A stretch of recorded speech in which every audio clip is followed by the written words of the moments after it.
ನಮಸ್ಕಾರ. ಇವತ್ತು ನಾನು ಯಾವ ಟಾಪಿಕ್ ಬಗ್ಗೆ ಮಾತಾಡ್ತಾ ಇದ್ದೀನಪ್ಪ ಅಂತ ಹೇಳಿದ್ರೆ, ಅತಿಯಾಗಿ ಹೆಚ್ಚಿನ ಜನ ಈಗ ಡಿಪ್ರೆಷನ್ಗೆ, ಆಂಗ್ಸೈಟಿಗೆ, ಸ್ಟ್ರೆಸ್ಸಿಗೆ ಒಳಗಾಗ್ತಿದ್ದಾರೆ. ಇದಕ್ಕೆ ಮೂಲ ಕಾರಣ ಏನಪ್ಪ ಅಂತ ಹೇಳಿದ್ರೆ ನೀವೆಲ್ಲ ಆಶ್ಚರ್ಯಕ್ಕೊಳಗಾಗ್ತೀರಾ. ಅದು ಏನೂ ಅಲ್ಲ, ಈ ಸೋಷಿಯಲ್ ಮೀಡಿಯಾ. ಈ ಸೋಷಿಯಲ್ ಮೀಡಿಯಾಯಿಂದ ನಿಮಗೆ ಗೊತ್ತಿದ್ದೋ ಗೊತ್ತಿಲ್ಲದೇನೋ ನಿಮ್ಮ ಜೀವನವನ್ನು ಇನ್ನೊಬ್ಬರ ಜೀವನದ ಜೊತೆಗೆ ಕಂಪೇರ್ ಮಾಡ್ಕೋತಿರ್ತೀರ. ಮತ್ತೆ ಆಶ್ಚರ್ಯ ಅಂತ ಹೇಳಿದ್ರೆ, ಈಗ ಅತಿ ಹೆಚ್ಚಾಗಿ ಟ್ರೆಂಡಿಂಗಲ್ಲಿ ಓಡ್ತಾ ಇರೋದೇನಪ್ಪ ಅಂತ ಹೇಳಿದ್ರೆ ಜ್ಯೋತಿಷ್ಯ ಆಗಿರ್ಬೋದು, ಮತ್ತೆ ಈ ಟ್ಯಾರೋ ಆಗಿರ್ಬೋದು, ಮತ್ತೊಂದಾಗಿರ್ಬೋದು, ಮಗದೊಂದಾಗಿರ್ಬೋದು. ನಾಳೆ ಬಗ್ಗೆ ಏನು ಅನ್ನೋದನ್ನ ತಿಳ್ಕೊಳ್ಳೋದು ಎಲ್ರಿಗೂ ಕುತೂಹಲ ಇದ್ದೇ ಇರುತ್ತೆ. ಅದು ಎಲ್ಲರಿಗೂ ಇರತಕ್ಕಂತಹ ಸಹಜನೇ ಹೌದು. ಆದರೆ ಮನುಷ್ಯನಲ್ಲಿ ಭಯ ಅನ್ನೋದು ಖಂಡಿತವಾಗ್ಲೂ ತನ್ನನ್ನು ತಾನು ತಿಂತ ಹೋಗುತ್ತೆ. ಯಾಕಂತ ಹೇಳ್ತಾರಲ್ವಾ, ಜೋ ಡರ ಓ ಮರ ಅಂತ. ಯಾವಾಗ ಮನುಷ್ಯನಿಗೆ ಭಯ ಅನ್ನೋದು ಸೃಷ್ಟಿ ಆಗ್ತಾ ಹೋಗುತ್ತೆ, ಆತನನ್ನು ತಿಂತ ಹೋಗುತ್ತೆ. ಇನ್ನೊಂದೇನು ಹೇಳಿದ್ರೆ, ನಾವು ಯಾವಾಗ ಏನು ಬಗ್ಗೆ ಭಯ ಪಡ್ತೀವೋ ಅದನ್ನು ನಾವು ಮ್ಯಾನಿಫೆಸ್ಟ್ ಮಾಡಿಬಿಡ್ತೀವಿ ಅಂತ. ಹಾಗಾಗಿ ಈ ಭಯದಿಂದ ಎಷ್ಟು ದೂರ ಉಳಿಲಿಕ್ಕೆ ಸಾಧ್ಯನೋ ಅಷ್ಟು ದೂರದಿಂದ ಇರೋದು.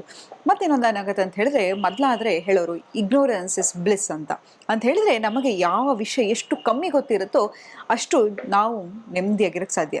ಮೊದಲಾದರೆ ನಮಗೆ ನ್ಯೂಸ್ ಅಂತ ಹೇಳಿದ್ರೆ 8 ಗಂಟೆಯಿಂದ 8:30 ತನಕ ಒಂದು ಚಾನಲಲ್ಲಿ ಬರೋದು. ಆವಾಗ ಮಾತ್ರ ಪ್ರಪಂಚದಾದ್ಯಂತ ಏನೇನು ನಡೀತಿದೆಯೋ ಆ ಅರ್ಧ ಗಂಟೆಯಲ್ಲಿ ಮಾತ್ರ ಗೊತ್ತಾಗ್ತಿತ್ತು.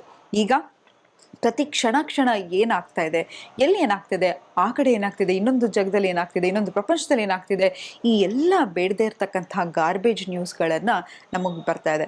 ಅದಲ್ಲದೆ ನೋಡಿ, ಎಷ್ಟೋ ಸತಿ ನಾವು ನಮಗೆ ಎಲ್ಲೋ ಹೋಗ್ತೀವಿ, ಯಾವುದೊಂದು ಹೊಸ ಬಟ್ಟೆ ಹಾಕ್ತೀವಿ, ಅದು ಎಲ್ಲವನ್ನು ಸೋಷಿಯಲ್ ಮೀಡಿಯಾದಲ್ಲಿ ಹಂಚ್ಕೋಬೇಕು ಅನ್ನೋ ಆಸೆ ಎಲ್ರಿಗೂ ಇದ್ದೇ ಇರುತ್ತೆ ಅಲ್ವಾ.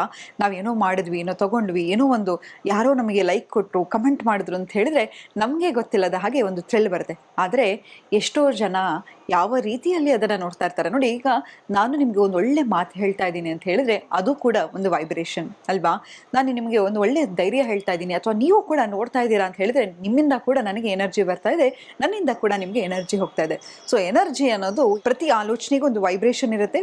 ಆ ವೈಬ್ರೇಷನ್ಗೆ ರಿಯಾಲಿಟಿಯನ್ನು ಸೃಷ್ಟಿ ಮಾಡುವಂಥ ಶಕ್ತಿ ಇರುತ್ತೆ. ಹಾಗಾಗಿ ನಮ್ಮ ಪ್ರತಿಯೊಂದು ಆಲೋಚನೆ ಕೂಡ ತುಂಬಾ ಮುಖ್ಯ. ಅದಕ್ಕೆ ನಾನು ಹೇಳ್ತಾ ಇರ್ತೀನಲ್ವಾ, ಸದಾ ಸಕಾರಾತ್ಮಕ ಆಲೋಚನೆಗಳನ್ನು ಮಾಡಿ ಅಂತ. ಆದರೆ ಕೆಲವೊಂದು ಸತಿ ಯಾರಿಗೊಬ್ರಿಗೆ ಕೆಲಸ ಹೋಗಿರುತ್ತೆ, ಮನೇಲಿ ಜಗಳ ಆಗಿರುತ್ತೆ, ಗಲಾಟೆ ಆಗಿರುತ್ತೆ. ಆಗ ಗಂಡ ಹೆಂಡತಿ ಫೋಟೋ ಹಾಕಿದ್ರೆ ಅಥವಾ ಎಲ್ಲೋ ಒಂದು ಟ್ರಿಪ್ಪಿಗೆ ಹೋಗ್ತೀವೋ ಏನು ಮಾಡ್ತೀವೋ ನಮಗೆ ಗೊತ್ತಿರಲ್ಲ. ಆದರೆ ನೋಡ್ತಕ್ಕಂಥವ್ರು ಯಾವ ದೃಷ್ಟಿಯಲ್ಲಿ ನೋಡ್ತಾರೆ ಅಂತ ನಮ್ಗೆ ಗೊತ್ತಿರತ್ತಾ? ಇಲ್ಲ. ಹಾಗಾಗಿ ಇಂತಹ ಒಂದು ಗೊತ್ತಿದ್ದು ಈ ನೆಗೆಟಿವಿಟಿಯನ್ನೆಲ್ಲ ನಾವು ನಮ್ಮ ಕಡೆ ಸೆಳೀತಾ ಇದ್ದೀವಿ. ಮತ್ತು ನೋಡಿ, future is not for us to see. ನೋಡಿ, ಹಿಂದೆ ಆಗಿದ್ದನ್ನು ಬದಲಾಯಿಸಲಿಕ್ಕೆ ಸಾಧ್ಯನಾ? ಖಂಡಿತವಾಗ್ಲೂ ಇಲ್ಲ.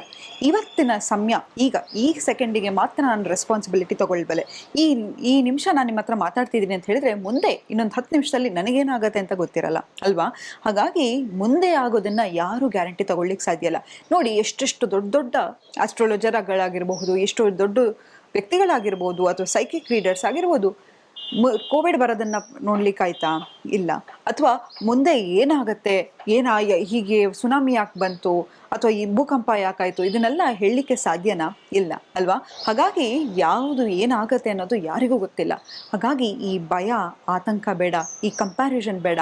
ಆದಷ್ಟು ಸೋಷಿಯಲ್ ಮೀಡಿಯಾನೂ ಅಷ್ಟೇ ನಿಮಗೆ ಯಾವುದು ಮೋಟಿವೇಶನನ್ನು ತರುತ್ತೆ, ಒಂದು ಸಕಾರಾತ್ಮಕ ಆಲೋಚನೆ ಆಗಿರ್ಬೋದು, ಒಂದು ಯೋಗ ಮಾಡೋದಾಗಿರ್ಬೋದು, ಜಿಮ್ ಮಾಡೋದಾಗಿರ್ಬೋದು, ಸದಾ ಪಾಸಿಟಿವ್ ಆಗಿರೋದನ್ನಾಗಿರ್ಬೋದು, ಇದನ್ನು ನೋಡ್ತಾ ಇರಿ. ಕೆಲವು ವಿಷಯಗಳು ನಮಗೆ ಬೇಡದೇ ಇರೋದನ್ನು ಅತಿಯಾಗಿ ಹೆಚ್ಚಾಗಿ ತಿಳ್ಕೊಂಡಷ್ಟು ನಮ್ಮ ಮನಸ್ಸಿನ ನೆಮ್ಮದಿ ಹಾಳಾಗ್ತಾ ಹೋಗುತ್ತೆ, ನಮ್ಮ ಆಲೋಚನೆಗಳು ಆ ಕಡೆ ಈ ಕಡೆ ಹೋಗ್ತಾ ಹೋಗುತ್ತೆ. ದಯವಿಟ್ಟು ಮುಂದೆ ಏನಾಗತ್ತಪ್ಪ, ಮುಂದೆ ನನ್ನ ಜೀವನ ಏನು ಅನ್ನೋದ್ರ ಬಗ್ಗೆ ಯೋಚನೆಯನ್ನು ಬಿಟ್ಟು ಈ ಸೆಕೆಂಡ್ ನನ್ನದಾಗಿದೆ, ಇದನ್ನು ನಾನು ಎಷ್ಟು ಫುಲ್ಲಾಗಿ ಇರಲಿ, ಎಷ್ಟು ಎಂಜಾಯ್ ಮಾಡಲಿಕ್ಕೆ ಸಾಧ್ಯ, ನಾನೇನು ಮಾಡಬಲ್ಲೆ ಒಬ್ಬರ ಜೀವನದಲ್ಲಿ ಡಿಫ್ರೆನ್ಸನ್ನು ತರಲಿಕ್ಕೆ ಅನ್ನೋ ಯೋಚನೆಯನ್ನು ಮಾಡ್ತಾ ಹೋಗಿ ಹೊರತು ಹಿಂದೆ ಆಗಿದ್ದನ್ನು ಕೂತ್ಕೊಂಡು ಅಥವಾ ಮುಂದೆ ಏನಾಗತ್ತಪ್ಪ ಅನ್ನೋದ್ರ ಬಗ್ಗೆ ಬಿಟ್ಟು ಈ ಸೆಕೆಂಡನ್ನು ಎಂಜಾಯ್ ಮಾಡಿರಿ ಕಣ್ರಿ. ಅಥವಾ ಒಂದು ಒಳ್ಳೆ ವಿಷಯವನ್ನು ನೋಡಿ, ಅಥವಾ ಒಂದು ಒಳ್ಳೆ ಬುಕ್ಕನ್ನು ಓದಿ, ಒಂದು ಒಳ್ಳೆ ಫ್ರೆಂಡ್ಸನ್ನು ಮೀಟ್ ಮಾಡಿ, ನಿಮ್ಮ ಫ್ಯಾಮಿಲಿ ಜೊತೆ ಕೂತ್ಕೊಂಡು ನಗ್ತಾ ಮಾತಾಡಿ. ಮುಂದೆ ಆಗೋದು ಅಥವಾ ನಿಮ್ಮ ಲೈಫನ್ನು ಬೇರೆಯವರೊಟ್ಟಿಗೆ ಕಂಪೇರ್ ಮಾಡಿಕೊಂಡು ನಿಮ್ಮ ಜೀವನವನ್ನು ಹಾಳು ಮಾಡ್ಕೋಬೇಡಿ ಅಂತ ಹೇಳ್ತಾ ಇವತ್ತಿನ ಸಂಚಿಕೆಯನ್ನು ನಾನು ಮುಕ್ತಾಯಗೊಳಿಸಿದ್ದೀನಿ. ಧನ್ಯವಾದಗಳು.